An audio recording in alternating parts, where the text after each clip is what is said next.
Deixa eu te levar para uma cena que aconteceu há centenas de anos na América Central, antes de o Brasil existir como a gente conhece. Um estádio de pedra, uma multidão ao seu redor, no centro dois times de jogadores, cada um com um cinturão de couro na cintura e uma bola de borracha bem pesada, que na verdade eles precisavam fazer passar por um anel de pedra na parede. E eles não podiam usar as suas mãos, sem usar os pés, somente o quadril, os cotovelos e o corpo. Mas isso não era só um jogo. Para aquele povo, os astecas, aquela bola em movimento representava o próprio sol cruzando o céu. Era um drama sagrado. E mais impressionante, em algumas versões, o jogo terminava com um sacrifício de um dos jogadores, a morte como parte do jogo. Pensando nisso, por um segundo, uma brincadeira com bola, algo que a gente associa à diversão, a lazer, carregando o peso da vida e da morte, da religião, da própria existência do universo. E é aqui que a nossa história de hoje começa, porque o jogo, a brincadeira, o ato de brincar é muito mais profundo e muito mais antigo do que a gente imagina. Seja bem-vindo de volta ao canal Educação Física em Áudio. Neste episódio vamos tratar do módulo 6, Recreação, Lazer e Cultura. Episódio 1, a antropologia do brincar. Por que o jogo nos torna humanos?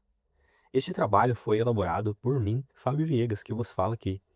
Eu sou um estudante de Educação Física que busco compartilhar o meu método de estudo e democratizar o ensino no Brasil. Obrigado por estar aqui e aproveite o conteúdo. E eu te digo que o conhecimento pode e deve mudar vidas. Nunca se esqueça disso. Vamos começar com uma frase que eu acho fascinante, de um historiador holandês chamado Johan Huizinga. Ele disse o seguinte: o jogo é mais antigo que a própria cultura. Para com tudo e pensa nisso. Mais antigo que a cultura, como assim, né? Fica até meio abstrato de entender isso. O que o Huizinga quis dizer é que o jogo não é uma invenção humana. Os animais já brincavam muito antes do ser humano existir. Um filhote de cachorro brincando de luta com um irmão, um gato perseguindo uma bolinha. Isso é jogo. Ninguém ensinou. Está na natureza dos seres vivos. A gente não precisou criar o jogo. A gente herdou ele da própria história da vida. E ao longo da história, cada civilização deu um significado diferente para o jogo. É isso que a antropologia estuda. Como diferentes povos em diferentes épocas se relacionam com o brincar. Nós já vimos lá no exemplo dos astecas que o jogo podia ser um ritual sagrado, ligado à vida e à morte. Mas olha como ele muda de cultura para cultura. Na Roma Antiga, os jogos eram principalmente um espetáculo. Os grandes eventos nos circos e arenas para entreter multidões. Na Grécia, o jogo ganhou outra dimensão. Os gregos tinham várias palavras diferentes para falar de jogo.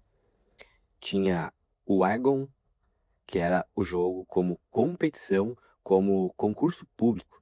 E foi justamente na Grécia que nasceram os Jogos Olímpicos, em 776 a.C. Mas presta atenção nisso, os primeiros Jogos Olímpicos também estavam ligados à religião. Eram inseridos num quadro religioso, por exemplo, uma celebração aos deuses.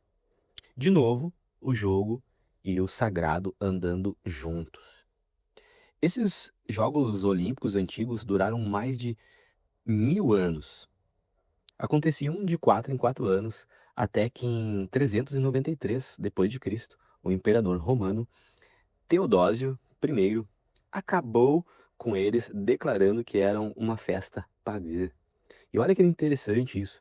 Os Jogos Olímpicos só voltaram a existir mesmo mais de 1500 anos depois, em 1896, em Atenas, na versão moderna que a gente conhece até hoje.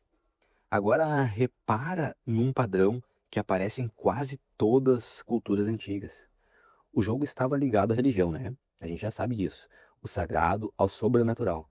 E não era só uma diversão, então. Ele era uma forma de a sociedade se conectar com algo maior. Foi só nos tempos modernos que aconteceu uma separação. O jogo se soltou da religião e passou a ser visto principalmente como uma coisa lúdica, ligada ao prazer, à diversão, ao aprendizado. Essa ideia de que brincar é o oposto de trabalhar, é na verdade o resultado de um processo histórico. E nem sempre foi assim. E aqui a gente chega numa pergunta que parece simples, mas não é tão simples assim. O que é jogo? O que é um jogo, afinal? A palavra jogo vem do latim iocus, que significa brincadeira, divertimento, passatempo, sujeito a regras. Mas os pesquisadores mostram que definir jogo é muito difícil, porque a mesma atividade pode ser jogo para uma cultura e não ser para outra. O que é diversão para um pode ser uma coisa séria para outro. Uma pesquisadora muito importante nessa área, Chizuko Kishimoto, explica isso bem. Quando você fala a palavra jogo, cada pessoa entende de um jeito. Pode ser um jogo político, um jogo de adultos, uma brincadeira de criança, uma amarelinha, por exemplo, um jogo de xadrez. São coisas completamente diferentes, mas todas chamadas de jogo. O Huizinga, aquele historiador holandês, tentou definir que para ele o jogo é uma atividade voluntária, exercida dentro de certos limites de tempo e espaço, seguindo regras livremente aceitas, mas absolutamente obrigatórias, com um fim em si mesmo, acompanhada de um sentimento de tensão e de alegria. E ele batia muito nessa tecla que todo jogo tem regras, sempre. E essas regras precisam ser respeitadas por todos os participantes. Teve outro pesquisador, o Roger Caillois, que descreveu o jogo com 6 características diferentes. Deixa eu passar por elas rapidinho, porque elas ajudam muito a gente a entender o que é um jogo de verdade, tá? Primeiro, o jogo é livre. Se você é obrigado a jogar, perde a graça. O jogo tem que ser uma escolha. Segundo, é delimitado. Tem hora para começar e hora para acabar. Tem um espaço definido, tá? Terceiro, ele é incerto. Você não sabe o resultado antes. Se já soubesse quem ia ganhar, não teria sentido. E quarto, é improdutivo. O jogo não gera riqueza, não produz bens. E no fim, todo mundo volta mais ou menos para o ponto de partida. Quinto, o regulamento que tem regras. Tem suas regras próprias que valem só ali dentro durante aquele jogo. E sexto, é fictício. Existe uma consciência de que aquilo é uma outra realidade diferente da vida normal. Olha que bonito, né? Quando você junta essas 6 coisas, você entende por que o jogo é tão especial para o ser humano. É um espaço à parte com regras próprias, onde a gente pode viver emoções intensas sem as consequências da vida real. Agora vamos falar dos brinquedos e das brincadeiras, porque eles têm uma história igualmente fascinante. Hoje é super comum a criança dizer: pai, vamos no shopping comprar aquele brinquedo? A criança pergunta, simples, né? Mas nem sempre foi assim. Antigamente não existiam brinquedos nas prateleiras de lojas. Eles eram feitos à mão pelos pais, pelos avós, com objetos simples que se encontravam por perto. E eram passados de geração em geração com muito carinho em cada detalhe. Aqui tem um dado que me impressionou. Ah, a boneca, por exemplo, é um dos brinquedos mais antigos da humanidade. Pesquisas apontam indícios de bonecas há mais de 40 mil anos. 40 mil anos, isso mesmo. As primeiras provavelmente foram feitas de barro, na África e na Ásia, com um propósito ritualístico, ou seja, de novo, o brinquedo ligado a coisas sagradas, né? Antes de ser ligado à diversão. E as bonecas nem sempre foram vistas como brincadeira. Muitas vezes elas serviam para preparar as meninas para a função de maternidade, para o cuidar. No Brasil, as bonecas chegaram por volta de 1806 com a família real e, no começo, eram usadas só pela corte. Só no início do século XX é que elas chegaram às casas das famílias comuns. Mas tem uma mudança de mentalidade muito importante que eu preciso destacar, que antigamente a criança era vista como um adulto em miniatura, isso mesmo. Ela passava o dia ajudando os pais nos afazeres e a brincadeira era vista como uma futilidade, como uma perda de tempo. Isso mudou completamente. Hoje a gente entende que o brincar ele é essencial para o desenvolvimento integral da criança, tão essencial que está na Declaração Universal dos Direitos da Criança. Toda criança tem o direito à alimentação, à habitação, à recreação e à assistência médica. A recreação, o brincar, virou um direito do mesmo nível que comer e ter onde morar. E mesmo assim, tem uma reflexão da pesquisadora Santos que me fez pensar muito. Ela diz que a gente é culturalmente programado para não ser lúdico. Pensa em quantas vezes na vida você já ouviu frases como: chega de brincadeira, agora é hora de estudar. Brincadeira tem hora. A vida não é uma brincadeira, fulano. A gente foi construindo desde criança a ideia de que brincar é o oposto de uma coisa séria. Só que, ao mesmo tempo, a ciência mostra o contrário. O brincar é uma das coisas mais sérias que existem para o desenvolvimento do ser humano.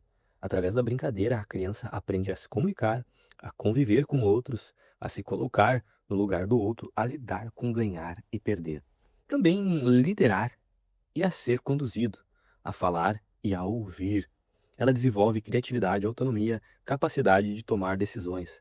Tudo isso brincando. E aqui está a conexão com a nossa área. O profissional de educação física é, de certa forma, um guardião do brincar.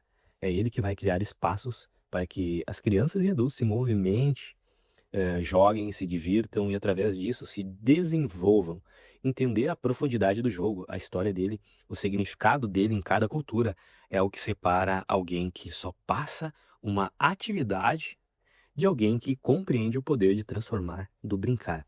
No fim das contas, brincar não é o oposto da coisa séria.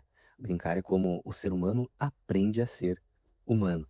No próximo episódio, a gente vai mergulhar nos jogos e brincadeiras folclóricas, aquelas que fazem parte da cultura do nosso povo, passado de geração em geração.